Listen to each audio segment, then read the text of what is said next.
Donc le message d'aujourd'hui, le message numéro 12 et fin de notre série sur la guérison et la bonne santé divine.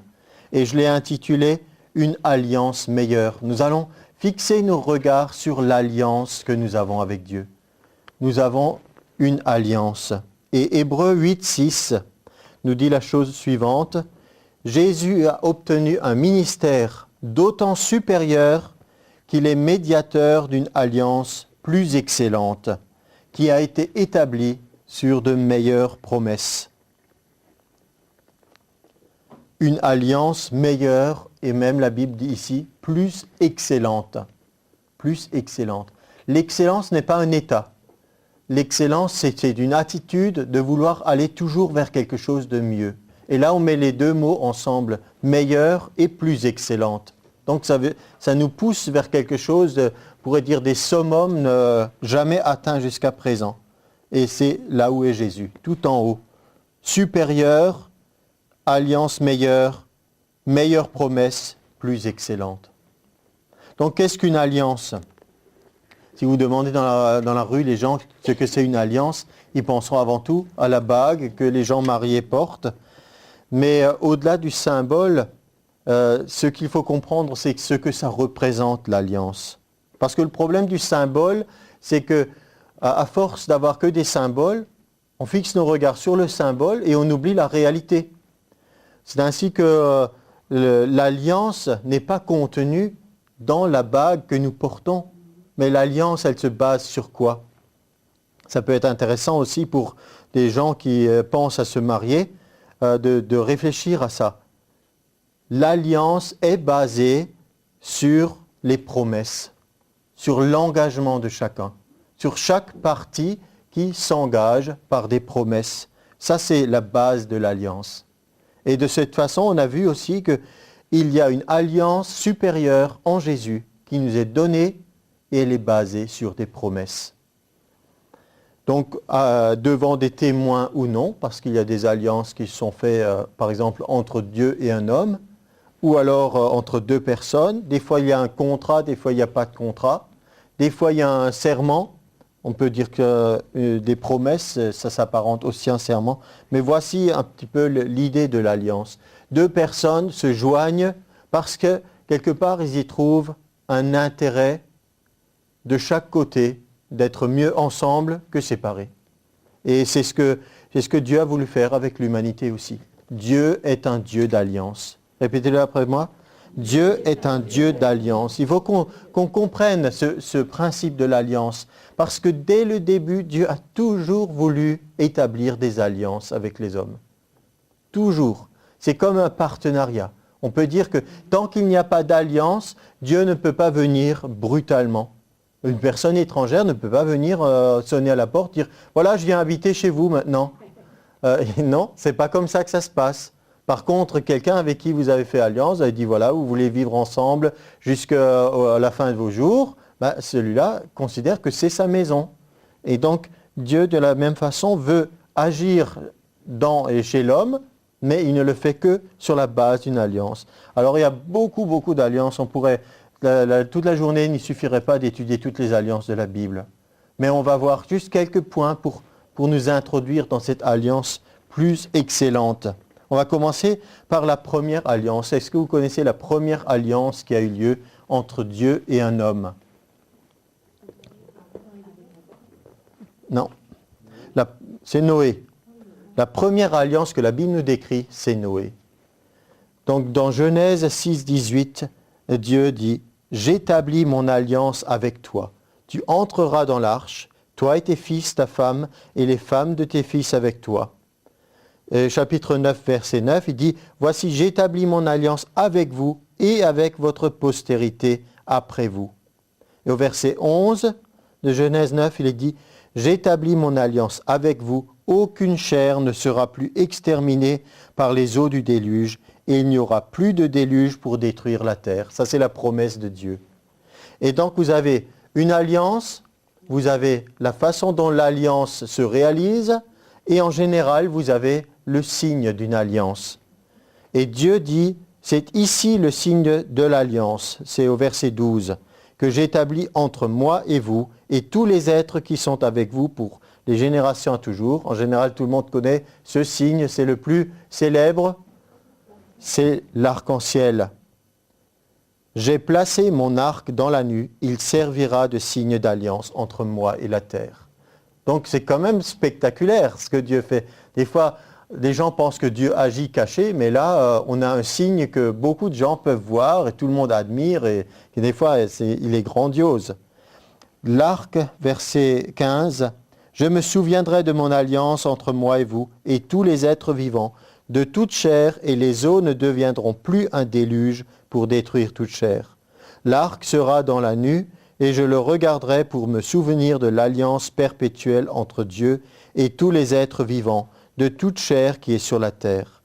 Et Dieu dit à Noé, tel est le signe de l'alliance que j'établis entre moi et toute chair qui est sur la terre. » Ainsi que quand des fois il y a des catastrophes naturelles et que c'est bien triste, soit un raz-de-marée ou des inondations, des choses comme ça, et les gens disent c'est un véritable déluge, vous pouvez dire non, ce n'est pas un déluge. On comprend ce qu'ils veulent dire, mais ce n'est pas un déluge et ça ne peut pas être un déluge parce que Dieu a dit je ne ferai plus jamais de déluge. Il n'y aura plus jamais de déluge. Et si les gens sont inquiets par rapport à ça, il peut y avoir une inondation, mais il ne peut pas y avoir de déluge, sinon Dieu deviendrait menteur. D'une parole qu'il a dit, il faudrait qu'il l'annule et qu'il aille au contraire de ce qu'il a dit. La deuxième alliance dans la Bible, c'est celle d'Abraham. Avant qu'il soit Abraham, il était déjà Abraham et il avait une alliance avec Dieu. Dans Genèse 15, verset 18, il est dit « En ce jour-là, l'Éternel fit alliance avec Abraham et dit « Je donne ce pays à ta postérité depuis le fleuve d'Égypte jusqu'au grand fleuve, au fleuve d'Euphrate. » Chapitre 17, verset 2 « J'établirai mon alliance entre moi et toi et je te multiplierai à l'infini. » Verset 4 « Voici mon alliance que je fais avec toi. Tu deviendras père d'une multitude de nations. » Jusqu'à présent, vous voyez, il n'avait rien à faire. C'est juste des promesses, des paroles de Dieu. Après, quelle doit être la réponse? Puisque, par exemple, pour un mariage, deux personnes qui s'engagent, ils font des promesses réciproquement. Et chacun s'engage et chacun reçoit. Et là, qu'est-ce qu'il est dit? Pour le moment, c'est que Dieu qui prend l'initiative. Il promet des choses. C'est quand même formidable, ça. Il n'y a pas une espèce de règle d'égalité où il faut que nous apportions dans la balance autant que Dieu. On en serait incapable, vous êtes d'accord? Mais Dieu est infiniment plus grand. Il déverse sa bonté. Il dit, voilà, je t'ai choisi, je voudrais faire alliance avec toi, je voudrais faire du bien dans ta vie, je voudrais que tu multiplies, je voudrais que tout aille bien pour toi. Voilà son désir.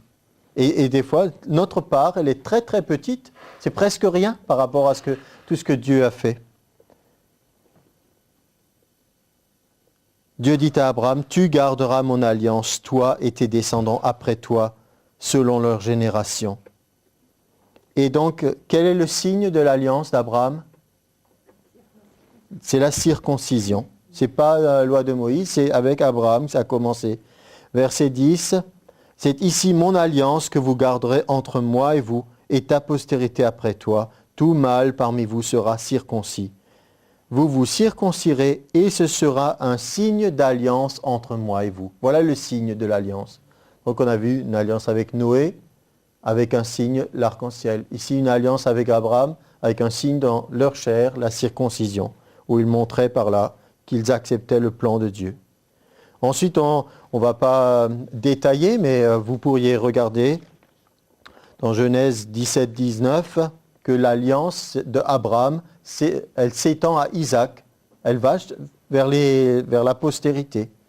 Ensuite, dans Exode 2, 24, l'alliance d'Abraham se transmet à Jacob.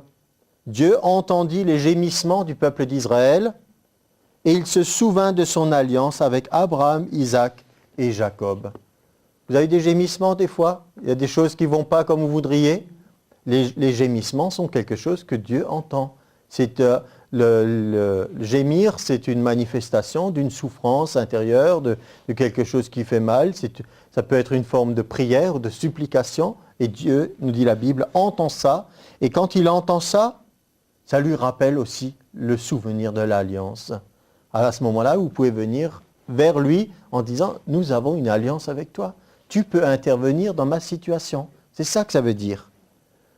Il y avait beaucoup de peuples qui étaient en esclavage à ce temps-là. Et les Égyptiens étaient le peuple numéro 1 des dominateurs qui étaient les conquérants de l'époque. Il n'y avait pas que les Hébreux qui étaient esclaves en Égypte.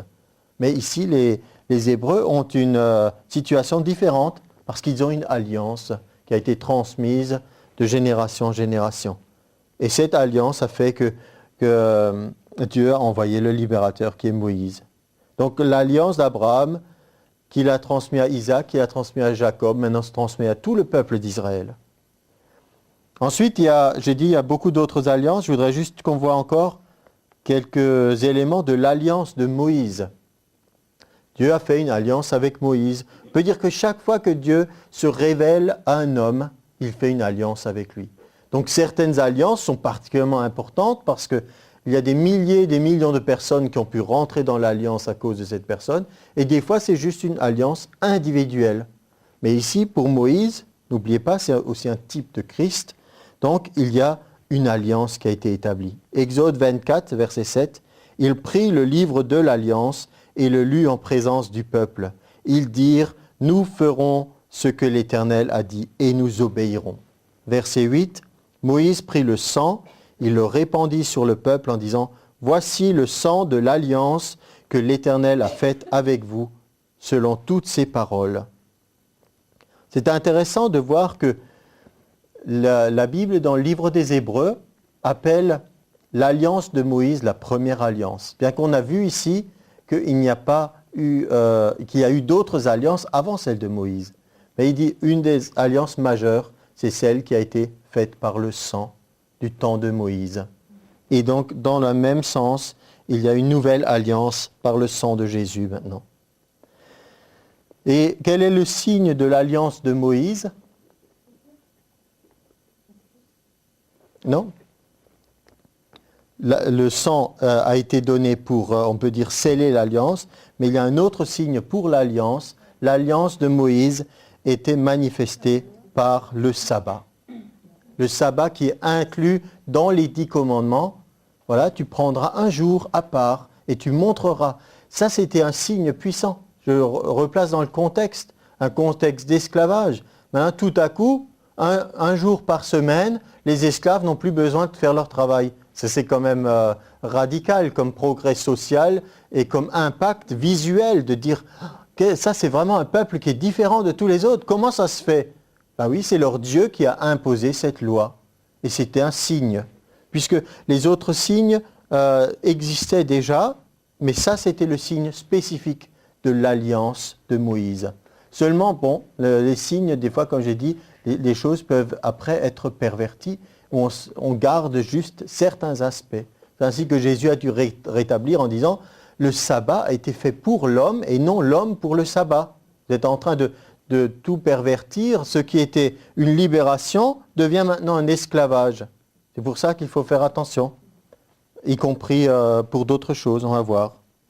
Donc, Moïse a été l'instrument entre les mains de Dieu pour établir cette nouvelle alliance. On peut dire la base de la nouvelle alliance de Moïse, c'était dans les 10 commandements. C'était une loi qui, après, on l'a vu, devient écrasante, mais au début, c'était une loi qui devait libérer le peuple. Qui devait dire, voilà, vous êtes un peuple différent. Vous n'allez pas vous laisser prendre par les séductions de toutes les idoles et divinités. Vous aurez un seul Dieu. Et puis, il y avait un certain nombre dans les 10 commandements, un certain nombre de choses qui réglementaient le comportement, les relations entre les gens. C'était une loi qui pouvait réellement libérer. Sauf que ça ne marche pas à cause du cœur de l'homme. Et donc, il nous est dit que Moïse était avec l'Éternel 40 jours et 40 nuits. Il ne mangea point de pain, il ne but point d'eau, et l'Éternel écrivit sur les tables les paroles de l'alliance, les 10 paroles. Donc il y a beaucoup d'autres alliances encore, en particulier, peut-être vous vous rappelez aussi de l'alliance de David. Dieu a fait une alliance avec David, tellement importante qu'il avait promis à David, jamais il ne manquera de descendants de David sur le trône d'Israël. Et donc, même quand les rois n'étaient pas comme il fallait, qu'ils ne marchaient pas avec Dieu, Dieu s'arrangeait pour qu'il y ait toujours à nouveau un descendant à cause de cette alliance qu'il avait faite. C'est tellement important. Il y a beaucoup d'alliances. Par exemple, il nous est dit qu'il y avait une alliance particulière avec les Lévites. Les Lévites devaient servir Dieu. Et il nous est dit, dans Lévitique 2,13, « Tu mettras du sel sur toutes tes offrandes. Tu ne laisseras point ton offrande manquer de sel, parce que c'est le signe de l'alliance de ton Dieu. » Encore un signe de l'alliance. Sur toutes les offrandes, tu mettras du sel. D'où aussi, après, toute la richesse des paroles de Jésus. Quand il dit « Vous êtes le sel de la terre », etc., ça veut dire qu'il y a là un dessein de Dieu qui souvent nous dépasse. Voilà un petit peu pour juste brosser les alliances. Dieu est un Dieu d'alliance. Il faut qu'on le comprenne ça. Je ne vais pas rentrer dans tous les détails des alliances que les hommes ont pu faire les uns avec les autres, mais on en voit dans toutes les cultures. On se souvient peut-être de films où il y a des gens qui sont devenus frères de sang quand ils se font une entaille et puis ils mettent poignet contre poignet ou des choses comme ça. Mais les hommes ont aussi fait des alliances entre eux. Et des fois, quand il y avait une alliance, eh bien, quand les ennemis venaient contre eux, ceux qui étaient alliés avec eux devaient tout de suite venir à leur secours, venir les délivrer. Et on voit que les gens qui observaient Abraham, Isaac et Jacob, quand ils voyaient la bénédiction de Dieu sur leur vie, disaient « On veut faire alliance avec vous. On veut être bien avec vous parce qu'on voit que Dieu vous bénit et que ça se passe bien. » Et une des plus belles alliances humaines qu'on puisse imaginer, c'était l'amitié de Jonathan et de David. Le roi Saül avait son fils aîné Jonathan, et il nous est dit que Jonathan fit alliance avec David parce qu'il l'aimait comme son âme. C'est dans 1 Samuel 18, 3. Et ensuite, on nous décrit de quelle façon ils ont fait alliance. Jonathan a enlevé son habit, il l'a donné à David. Il a enlevé ses armes, il les a données à David. Ça veut dire, ce que j'ai est à toi. Mes ennemis sont tes ennemis. C'est ça l'alliance. Et ça nous introduit un petit peu dans ce que Dieu veut nous dire quand il dit « il a une alliance avec nous ». Quand par exemple, l'Église a été persécutée dans les Actes des Apôtres, il nous est dit que Paul en particulier, Paul qui était encore Saul de Tarse, il ravageait l'Église, il respirait la violence et le meurtre, et c'était un des principaux persécuteurs. Et il nous est dit que quand il persécutait l'Église, Jésus lui est apparu et lui a dit « Pourquoi me persécutes-tu » Il n'a pas dit « Qu'est-ce que tu fais à ces gens-là » Il a dit « Qu'est-ce que tu me fais à moi » Dieu le prend très personnellement. Il dit « J'ai une alliance avec ces gens. Quelqu'un vous touche ?» Ça veut dire qu'il s'attaque directement à moi. Si vous vivez ça au niveau du couple, au niveau de la famille, quelqu'un qui attaque quelqu'un de votre famille, vous vous sentez vous-même agressé. Il n'y a qu'à le voir, surtout chez, je crois que c'est très vif, des fois chez les parents. Vous avez déjà vu des parents dont on critique un des enfants, tout de suite, des parents normaux, tout de suite réagissent parce qu'ils n'acceptent pas ça. C'est une bonne chose d'une certaine façon. Ça montre qu'il y a un attachement et qu'on prend soin de ceux avec qui on a une alliance. Il y a des avertissements contre certaines alliances aussi, parce qu'il faut réaliser combien ça peut nous envelopper. Exode 23, 32, « Tu ne feras pas d'alliance avec eux, les peuples de Canaan, ni avec leurs dieux. » Exode 34, 12, « Garde-toi de faire alliance avec les habitants du pays où tu dois entrer, de peur qu'ils ne soient un piège pour toi. » Il y a des alliances qui sont des pièges. Et alors, après, on est lié. Dans le Nouveau Testament, Paul dit que les mauvaises compagnies corrompent les bonnes mœurs. Si vous alliez avec des personnes incroyantes, vous allez en subir des effets. Nous devons donc veiller à, effectivement, développer des relations avec les gens pour leur témoigner de l'amour de Dieu, mais pas au point d'être liés par tout ce qu'ils font, leur comportement, et pour en être influencés. Il y a une différence entre développer des relations et avoir une amitié profonde, on partage tout. Parce que il y a des personnes qui pourront alors à ce moment-là avoir de mauvaises influences. Et nous ne voulons pas être mal influencés, mais nous voulons être des personnes qui influençons de la bonne façon. N'est-ce pas vrai? Donc, le mariage indique que c'était aussi une alliance. Et moi je dis, la bague en est le symbole, mais ce n'est pas le signe. L'alliance du mariage a aussi un signe. Croyez que c'est la bague qui est le signe de l'alliance du mariage? Moi, je crois tout simplement que le signe de l'alliance du mariage, c'est l'amour. C'est ça le signe. Et là, on n'arrive pas à de la symbolique, comme des fois, hélas, on voit des choses où des hommes mariés enlèvent leur bague quand ils sont en voyage pour faire semblant qu'ils soient libres. Ça n'a rien à voir. Donc la bague peut être un symbole, mais le vrai signe du mariage, c'est l'amour. On peut dire que sans l'amour, l'alliance est brisée. Toutes les promesses qui ont été faites le jour du mariage, et elles ont été brisées au fil des ans. Je pense qu'il y a des mariages qui, même si les deux personnes sont encore ensemble, l'alliance est brisée. Elle a été brisée des milliers de fois.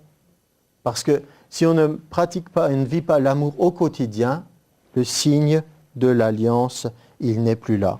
On s'est engagé à s'aimer, et donc ça veut dire qu'on va y travailler au quotidien, de vivre le ciel sur la terre, de permettre à l'amour de dominer sur d'autres choses. Bien sûr, ça pose des problèmes avec ceux qui ne savent même pas ce qu'est l'amour. Ils confondent amour, coup de foudre, passion, sentiment, on mélange tout. Et si les sentiments ont disparu, on croit que l'amour a disparu. Mais non, on peut toujours développer l'amour. L'amour, c'est quelque chose on peut y travailler. C'est un ensemble de choses. Donc, avec tout ce qu'on a vu sur le Dieu de l'Alliance, nous pouvons dire dans notre sujet sur la guérison, que Dieu n'a pas seulement pourvu à la guérison dans l'Ancien Testament, avec tout ce que nous pouvons voir des alliances, mais aussi dans le Nouveau Testament, dans la Nouvelle Alliance. Même Dieu parle d'une ancienne alliance. Parce qu'un jour, j'ai rencontré un juif, et je ne me suis pas aperçu, mais j'ai parlé de l'Ancien Testament. Il dit, c'est vous qui dites qu'il y a un Ancien Testament. Pour eux, c'est le Testament tout court. Mais même dans la parole de Dieu, à un moment, Dieu dit, je me souviendrai en leur faveur de l'ancienne alliance. C'est une alliance qui est ancienne, c'est Dieu lui-même qui le dit. Mais à ce moment-là, il n'y avait pas encore la nouvelle. Mais l'alliance, elle était ancienne. Par laquelle je les ai fait sortir du pays d'Égypte, aux yeux des nations pour être leur Dieu, je suis l'Éternel. Et quelle est une des premières choses que Dieu a déclaré au peuple quand ils sont sortis d'Égypte? Dans Exode 15, comment on peut définir cette alliance? Il a dit, je suis l'Éternel qui te guérit. C'est dans Exode 15 où Dieu se présente ainsi. Il dit, je ne te ferai subir aucune de toutes ces maladies que les Égyptiens connaissaient.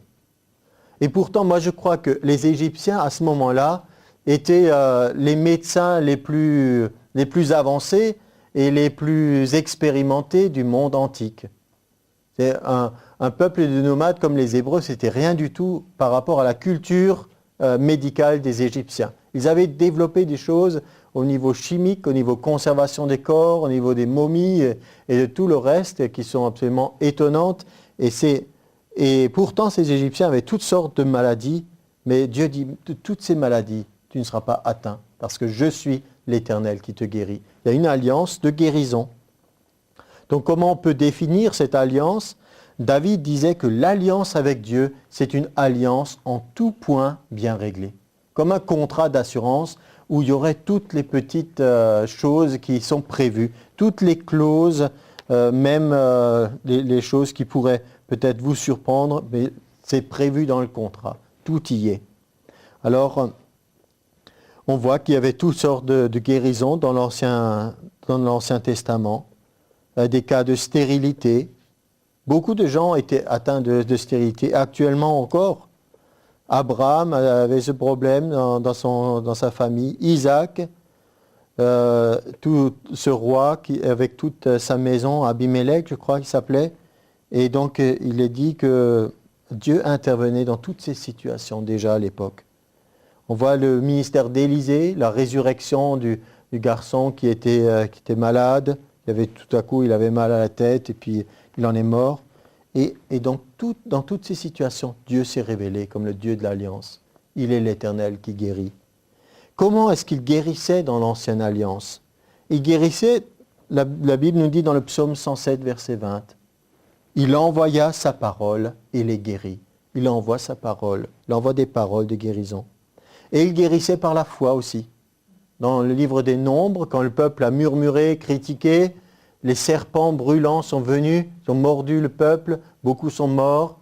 Et donc Moïse a fait le serpent d'airain, il l'a mis sur une perche. Et ceux qui croyaient, qui regardaient, étaient guéris. Donc on voit qu'il y avait déjà la parole et il y avait la foi. Et Jésus nous a dit dans l'évangile de Jean, il a dit, c'est une préfiguration de la croix. Il a dit, de même que Moïse a élevé le serpent dans le désert, de la même façon, il faut que le Fils de Dieu soit élevé. De la même façon, avec comme conséquence le salut pour ceux qui regardent. Et en l'occurrence, le salut pour le peuple d'Israël, c'était aussi d'être guéri de ces morsures empoisonnées. Donc nous avons maintenant une meilleure alliance. Mais en quoi la nouvelle alliance est meilleure? On l'a vu au début. On l'a vu parce qu'il y a des meilleures promesses. On peut dire, même si l'ancienne alliance était déjà formidable par rapport à ce que les gens pouvaient vivre dans le passé, l'alliance nouvelle par le sang de Jésus, elle est meilleure. Il y a des meilleures promesses, elle est plus excellente. Nous nous trouvons à présent dans le Nouveau Testament, dans le livre des Hébreux, chapitre 8, versets 6 à 13. Maintenant, il a obtenu un ministère d'autant supérieur qu'il est médiateur d'une alliance plus excellente qui a été établie sur de meilleures promesses. En effet, si la première alliance avait été sans défaut, il n'aurait pas été question de la remplacer par une seconde. C'est avec l'expression d'un blâme que le Seigneur dit à Israël, « Voici les jours viennent, dit le Seigneur, où je ferai avec la maison d'Israël et la maison de Juda une alliance nouvelle. Non comme l'alliance que je traitais avec leur père le jour où je les saisis par la main pour les faire sortir du pays d'Égypte, car ils n'ont pas persévéré dans mon alliance. Et moi aussi je ne me suis pas soucié d'eux, dit le Seigneur. Mais voici l'alliance que je ferai avec la maison d'Israël. Après ces jours-là, dit le Seigneur, je mettrai mes lois dans leur esprit, je les écrirai dans leur cœur, et je serai leur Dieu. Et ils seront mon peuple. Aucun n'enseignera plus son concitoyen, ni aucun son frère en disant « Connais le Seigneur », car tous me connaîtront, depuis le plus petit jusqu'au plus grand d'entre eux, parce que je pardonnerai leurs iniquités et que je ne me souviendrai plus de leurs péchés. En disant une alliance nouvelle, il a déclaré la première ancienne. Or, ce qui est ancien, ce qui a vieilli, est près de disparaître. Ça a été écrit dans les années 70 à peu près, donc à ce moment de la transition entre ancienne et nouvelle alliance. Jésus était déjà venu, mais pour beaucoup, eh bien, il s'accrochait encore à l'ancienne alliance. Mais il n'y a pas besoin de s'accrocher à l'ancienne alliance parce que la nouvelle est plus excellente et qu'elle contient largement non seulement tout ce qu'on a besoin, mais il nous est dit que l'autre, elle a été avec des défauts. Il fallait la remplacer par une seconde. C'était un début. Donc comment Dieu agit-il aujourd'hui? On a vu qu'autrefois, il envoyait sa parole et les guérit, il fallait mettre sa foi en Dieu, mais ça n'a pas changé. Il a encore envoyé sa parole, c'est Jésus. Et il faut encore mettre notre foi en lui. Et on voit la puissance du Saint-Esprit qui est là avec sa manifestation de l'onction. Donc une meilleure chose doit inclure les avantages de la première. La guérison dans l'Église de Jésus-Christ fait partie de la nouvelle alliance par le sang. Ce n'est pas une chose qui est en option pour ceux qui voudraient. Ça fait partie de l'alliance. 1 Pierre 2, 24 nous dit « Lui qui a porté lui-même nos péchés en son corps sur le bois, afin que, morts au péché, nous vivions pour la justice. Lui, par les meurtrissures duquel vous avez été guéris. » C'est comme, ça coule comme une conséquence, je dirais presque naturelle, mais elle est surnaturelle, la conséquence. Donc voilà une alliance établie, une alliance meilleure, non seulement de pardon, mais aussi de guérison, parce que nous avons fait une alliance avec quelqu'un qui est puissant pour agir dans chaque domaine, dans chaque circonstance. Donc nous avons besoin, ça c'est une autre partie, une fois que nous sommes dans une alliance avec Dieu, nous avons vu que le peuple n'a pas bénéficié de cette alliance parce que Dieu lui-même le dit, ils n'ont pas persévéré dans cette alliance. Nous avons besoin de persévérer dans l'alliance. Vous réalisez ça? La persévérance, demeurer dans l'alliance. C'est pour ça qu'on pourrait poser cette question. Comment conserver la guérison divine? Comment conserver ces bienfaits de Dieu? Je crois que nous avons vraiment quelque chose à faire. Être malade et avoir été guéri, c'est déjà une bonne chose. Mais rester dans cette condition d'alliance, c'est aussi important. Je crois que d'une façon directe ou indirecte, le diable et les démons sont toujours plus ou moins actifs quand il y a maladie. Pourquoi je le sais? Parce que la Bible nous dit que pendant le millénium, quand Satan sera lié, il n'y aura pas de malades sur la terre. Les gens seront en bonne santé. Et je me rappelle d'une petite histoire avec l'évangéliste Smith Wigglesworth qui a été utilisé par Dieu pour des miracles, des résurrections et plein de choses. Tout au début de son ministère, il avait une appendicite. Or, c'était de périodes où, peut-être ici dans notre pays actuellement, quelqu'un dit c'est une intervention bénigne, une appendicite, on fait une petite incision et puis voilà. Mais à l'époque, souvent les gens en mouraient, il y avait une infection et puis on en mourait. Et donc il était là en train de souffrir de cette appendicite et il y a un jeune homme qui vient et qui saute sur le lit où il était, il donne un coup de poing là où se situe l'appendice et qui chasse le démon au nom de Jésus. Et lui, pendant ce temps, il réfléchit, il dit « Mais je suis un prédicateur, je suis un serviteur de Dieu, il n'y a pas de démon en moi que je sache. » Mais il a été instantanément guéri et il n'a plus ressenti aucune douleur et c'est parti. Donc sa théologie a été un petit peu ébranlée, mais le résultat était là, c'est qu'il y a eu une intervention de Dieu. Donc, bien sûr, certains vont, ça leur fait un peu travailler au niveau de la tête en disant, mais si c'est le résultat d'une action démoniaque, est-ce qu'il agit directement ou il se situe, tout ça? Je ne peux pas vous donner toutes ces réponses.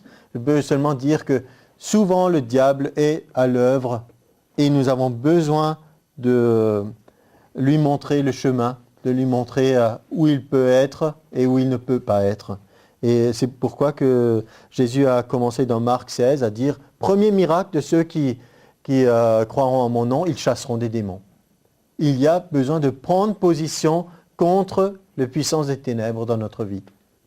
Et dans certaines situations, nous avons vu dans les derniers messages sur la guérison que Jésus, par exemple, d'abord, il a chassé l'esprit d'infirmité de la femme qui était courbée. Ensuite seulement, il lui a imposé les mains et elle s'est redressée. D'abord, il lui a dit « Femme, tu es délivrée de ton infirmité ». Et la Bible nous dit à ce moment-là, c'est un esprit qui la maintenait esclave et pliée en deux. Donc, il y a certaines situations où il nous faut d'abord comprendre qu'il y a un combat. Il y a un combat au niveau de notre être tout entier, au niveau de notre corps. Dieu voudrait que nous servions avec ce corps à sa gloire. Le diable voudrait s'en servir pour amener le mal sur la terre. À nous de choisir. Et donc, il nous est dit, si nous avons fait ça, si la puissance de Dieu est venue, si nous avons été délivrés d'une maladie, si nous sommes nouveau en bonne santé, la Bible nous dit ce qu'il nous faut faire. Matthieu 12, 43, lorsque l'esprit impur est sorti d'un homme, je dis là qu'il y a eu délivrance ou non, vous comprenez? Mais quand le mal est parti, quelle que soit la forme, qu'est-ce qu'il fait? Il va par des lieux arides, cherchant du repos, il n'en trouve point. Alors il dit, je retournerai dans ma maison d'où je suis sorti, et quand il arrive, il la trouve vide, balayée et ornée.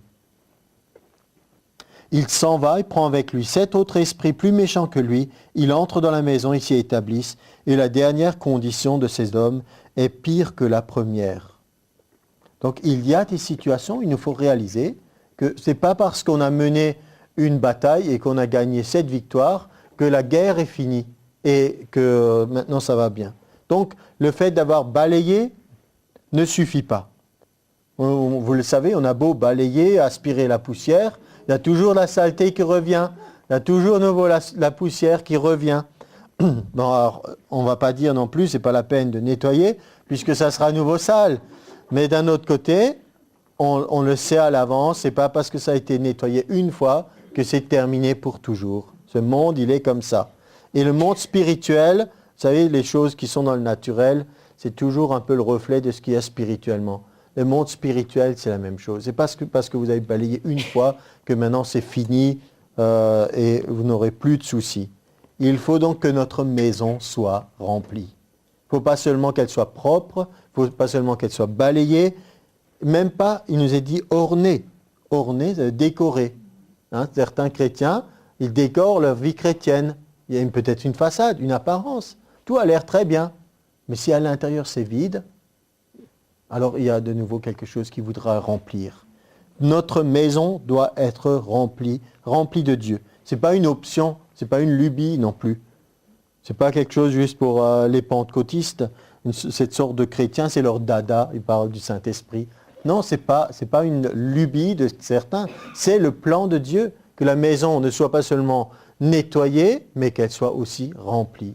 Remplie de l'Esprit de Dieu, c'est une exhortation pour les chrétiens d'Éphèse, mais je pense pour les chrétiens de tout temps et de partout. Éphésiens 5, 18, ne vous enivrez pas de vin, c'est de la débauche, soyez au contraire remplis de l'Esprit.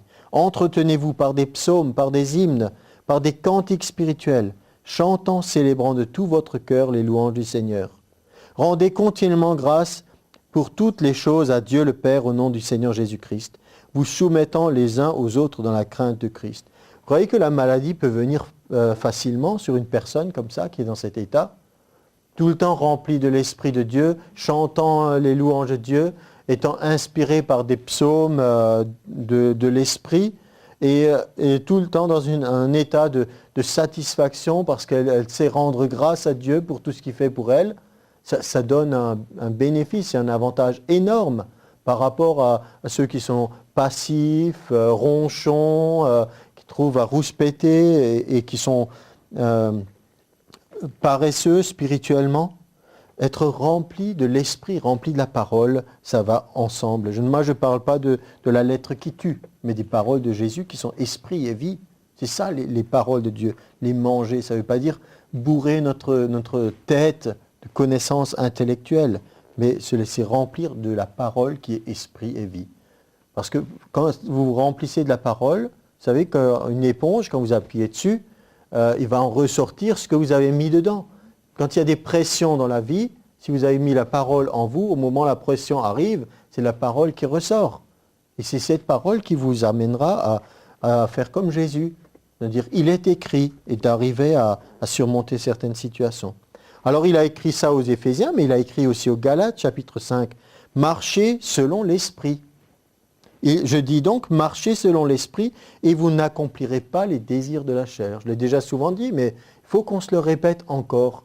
La plupart des chrétiens essayent de ne pas accomplir les désirs de la chair, et ils pensent que l'Esprit vient comme une récompense de la part de Dieu s'ils ont été très saints, entre guillemets. Ce n'est pas comme ça que ça se passe. La Bible me dit exactement le contraire. Marchez selon l'Esprit, attachez-vous aux choses d'en haut, et les choses de la chair, les choses qui sont, on peut dire d'une certaine façon, naturelles, vont diminuer d'importance. Il nous est dit qu'il y a un conflit. Ceux de l'esprit, ceux de la chair, ils sont opposés. Si vous êtes conduits par l'Esprit de Dieu, vous n'êtes pas sous la loi. On nous parle après des œuvres de la chair, de tout ce que ça agit et produit en nous. Il nous dit, ceux qui commettent telle chose n'hériteront point le royaume de Dieu. Ça ne veut pas dire qu'ils n'iront pas au ciel. Ça veut dire qu'ils ne pourront rien expérimenter du royaume de Dieu ici. Le royaume de Dieu ici, c'est quand Dieu exerce son autorité. Donc, vous avez un appel de Dieu, être rempli de l'Esprit constamment. Pas seulement une certaine dénomination, pas seulement le jour de Pentecôte, mais constamment, tous les jours. L'Église aussi, les églises locales et l'Église dans son ensemble, elle a le devoir et le privilège d'être remplie de l'Esprit. Donc faites en sorte que votre Église soit remplie de l'Esprit. Apportez votre part. Ayez cette aspiration. Dieu veut nous transformer de gloire en gloire. C'est par l'Esprit de Dieu que ça se fait. 2 Corinthiens 3, 17, on l'a vu déjà, il y a eu plusieurs choses dans ce sens, dans les chants aussi qui ont été amenés pour la louange de ce culte. Or, le Seigneur, c'est l'Esprit. Là où est l'Esprit du Seigneur, là est la liberté. Nous tous donc, qui le visage découvert, contemplons comme dans un miroir la gloire du Seigneur, nous sommes transformés en la même image de gloire en gloire par le Seigneur l'Esprit. Aspirons, attendons-nous à vivre une atmosphère céleste dans nos cultes, qu'il y ait cette présence tangible de Dieu. L'Église remplie, chacun de nous remplit et apportant notre part, transformée à l'image de Dieu. Dans nos cultes ou réunions, où chaque fois que vous êtes dans une situation de 2 ou 3 rassemblés en mon nom et je suis au milieu d'eux, ça se manifeste déjà, une atmosphère de gloire. Vous savez, des fois, ça n'a pas besoin d'être très compliqué. 2 personnes qui chacun ont ce même désir de voir Dieu agir dans leur vie. Quand ils se rencontrent, ils parlent de choses positives, des choses qui les élèvent, des choses qui les attirent toujours plus vers Dieu. Donc apprenons à conserver la guérison divine. Apprenons à garder en nous cette bonne santé. C'est par l'Esprit que se communique la vie à notre corps. C'est l'Esprit, le souffle de Dieu, qui a donné vie à toute chose. Donc la dernière partie, je dirais, il vaut mieux prévenir que guérir. Nous avons, c'est vrai, nous n'avons pas encore le corps incorruptible. Ça, on l'a remarqué. Nous avons des limites. Nous avons une promesse d'un corps incorruptible. Nous avons une promesse d'un corps transformé dans un instant. Mais nous attendrons soit la résurrection, soit la transformation. Et nous avons déjà, on peut dire, un acompte. Ça, c'est décrit dans Romains 8. On va prendre encore Romains 8. Romains 8, c'est la libération par l'Esprit. Si vous identifiez dans votre vie à Romains 7, ça veut dire que vous avez des gros ennuis. Vous êtes constamment sous la condamnation. Vous essayez de faire ce que vous n'arrivez pas, vous aimeriez vivre une vie de chrétien, vous n'arrivez pas. Et donc, il faut passer de Romains 7 à Romains 8, absolument. Et là, ça commence par « Il n'y a aucune condamnation pour ceux qui sont en Jésus-Christ. En Jésus-Christ, vous obtenez une place qui vous libère. » Et qu'est-ce qui se passe en Jésus-Christ? Et il nous est dit au verset 11, « Si l'esprit de celui qui a ressuscité Jésus d'entre les morts habite en vous, celui qui a ressuscité Christ d'entre les morts rendra aussi la vie à vos corps mortels par son esprit qui habite en vous. » Il rendra la vie à vos corps mortels. Recevoir le corps incorruptible, ce n'est pas ce qui est décrit ici dans ce verset. Comprenez? Le corps mortel, quand il devient incorruptible, c'est une transformation par le Saint-Esprit qui change sa nature. Ce corps que vous voyez maintenant et que vous êtes tous assis dans votre corps, il n'a rien de comparable avec le corps incorruptible que vous allez recevoir. Mais maintenant, il nous est dit que nous avons un corps mortel, mais que Dieu a un projet. Le projet, c'est d'agir par son esprit, y compris au niveau de votre corps. C'est une bonne nouvelle, ça. Il ne s'intéresse pas juste à votre âme ou à votre esprit, mais à vous tout entier, pour que vous puissiez glorifier tout entier, le servir, esprit, âme et corps, avec toutes vos capacités. Si votre esprit est en communion avec Dieu, que votre corps est en bonne santé, mais que vous êtes malade mental, vous ne pouvez pas servir Dieu. Si votre esprit est en communion avec Dieu, votre tête va très bien, mais que votre corps est paralysé, vous êtes limité dans votre service pour Dieu. Ainsi, vous voyez que quand vous n'êtes pas entier, quand Jésus disait ta foi t'a sauvé, va en paix, en général, la traduction telle qu'on le voit dans l'hébreu, c'est reçois le shalom, va en paix, sois tout entière, rétabli, restauré. C'est ça que ça veut dire littéralement. Donc nous avons des promesses. Nous avons des promesses que la vie se communique à notre esprit par le Saint-Esprit et enfin, on peut dire que ça irradie dans tout notre corps. Ça, c'est quand même quelque chose qui est extraordinaire. Je comprends que le diable ne veuille pas qu'on annonce cette bonne nouvelle parce que c'est quelque chose qui dépasse largement le cadre de tenons bon jusqu'à la fin et plus tard, ça sera mieux. Et à ce moment-là, le psaume, il y a des promesses, par exemple, pour une vieillesse heureuse, le psaume 103. On avait déjà cité parce que c'est celui qui parle, qu'il est celui qui guérit, qui pardonne nos péchés, qui guérit nos maladies, mais il parle aussi d'autres choses. Au verset 4 et 5, « Il délivre ta vie de la fosse, il te couronne de bonté et de miséricorde, il rassasie de bien ta vieillesse, et il te fait rajeunir comme l'aigle. » une cure de jouvence de la part de notre Dieu. Et si on prend les psaumes 90, ça c'est le plus connu. Beaucoup de gens citent le psaume 90. Et vous devez ce matin choisir dans quel psaume vous voulez habiter. Si c'est le 90, alors celui-là je vous le déconseille parce que c'est le psaume qui parle des rebelles qui atteindront 70 ou 80 ans maximum, d'après la Bible. Et dit, voilà, ça c'est pour la durée de vie, 70 ans pour certains, les plus robustes 80. L'orgueil qu'ils en tirent n'est que peine et misère. Et avant, il est dit que c'est ceux qui sont rebellés contre Dieu. Par contre, le psaume 91, psaume plein de promesses, dit, verset 15, « Il m'invoquera, je lui répondrai, je serai avec lui dans la détresse, je le délivrerai, je le glorifierai, je le rassasierai de longs jours et je lui ferai voir mon salut. » Là, Dieu nous promet d'être rassasiés de longs jours.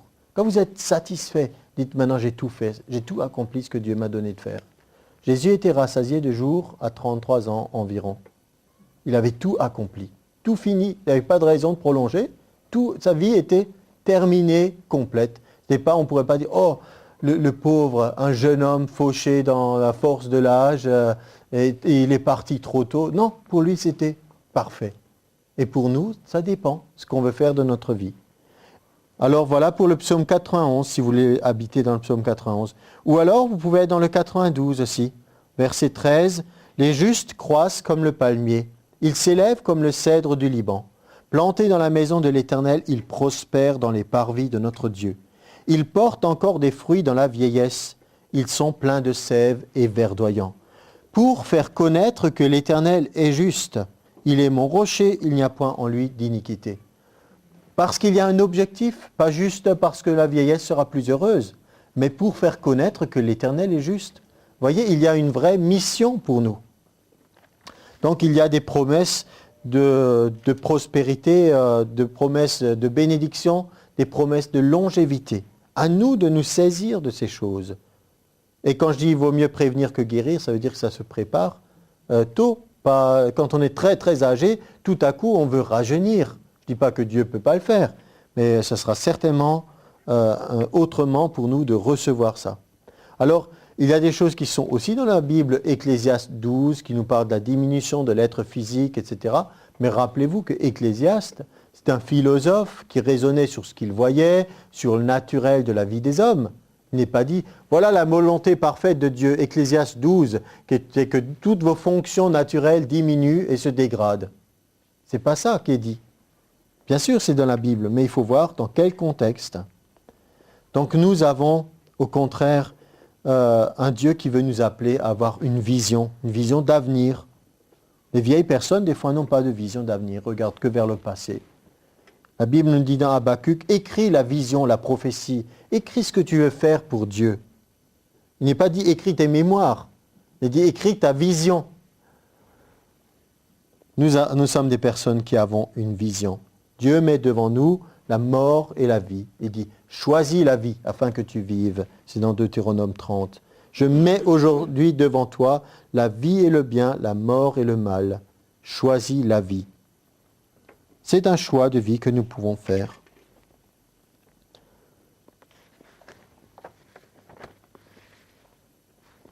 Le dernier passage, c'est dans Galates 3. Paul leur dit, Galates dépourvus de sens. Une bonne introduction. Il dit, voilà ce que je veux apprendre de vous. Comment vous avez reçu l'Esprit? Comment vous avez vu des miracles se produire? Il nous est dit, par la prédication de la foi. On commence par l'Esprit, mais on ne veut pas finir par la chair. Voilà ce que nous devons décider. Alors on va faire une déclaration ensemble. Je vous invite à vous lever. On va terminer. Une déclaration selon Hébreux 6, 9. Ceux qui ont la Bible devant eux, vous le faites. Où vous allez manifester publiquement que vous voulez faire ce choix de vie.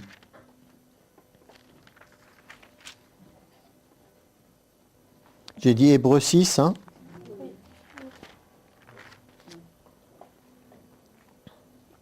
Quoique nous parlions ainsi, moi j'ai parlé Voilà ce que nous allons dire. J'attends pour ce qui vous concerne. J'attends pour ce qui vous concerne des choses meilleures et favorables au salut. Car Dieu n'est pas injuste pour oublier votre travail et l'amour que vous avez montré pour son nom, ayant rendu et rendant encore des services aux saints. Nous désirons que chacun de vous montre le même zèle pour conserver jusqu'à la fin une pleine espérance, en sorte que vous ne vous relâchiez point et que vous imitiez ceux qui par la foi et la persévérance héritent des promesses. Amen. Et ça, ce genre de choses, vous pouvez le faire autant que vous voulez. Dites, j'attends pour ce qui me concerne. Personnalisez-le. Voilà ce que j'attends. Vous pouvez parler à Dieu. Vous pouvez dire, j'attends des choses meilleures, favorables au salut. Seigneur, voilà ce que je désire. Vous lui parlez, vous dites, Seigneur, je sais, tu n'es pas un Dieu qui est injuste. Tu sais le travail, l'amour que j'ai montré pour ton nom. Il ne s'agit pas de se vanter, mais il le sait de toute façon. Et alors, à ce moment-là, il se rappellera de son alliance. Et vous dites, je désire, c'est mon désir, mon vif désir, de conserver ce zèle, d'avoir cette pleine espérance. On ne peut pas se relâcher maintenant.